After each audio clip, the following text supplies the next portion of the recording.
Hey everyone, welcome back to Tech Savvy. In today's video, I'm going to show you how to post on someone's timeline on Facebook. So let's dive right in. First, open up the Facebook app on your phone. And once you are on Facebook, tap on the three lines at the top left corner of the screen. And then tap on Find Friends. And now you have to simply tap on Your Friends. And now search for the friend on whose timeline you wanted to post. Once you find it, tap on it. And you will see an option that says Write something to Annie. Tap on it.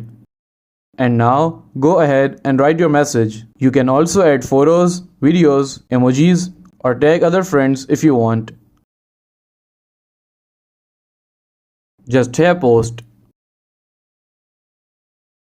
Your message will now appear on their timeline for them and their friends to see. And there you have it. That's how you can easily post on someone's timeline on Facebook. If you found this video helpful, please give it a thumbs up and don't forget to subscribe to Tech Savvy for more helpful content.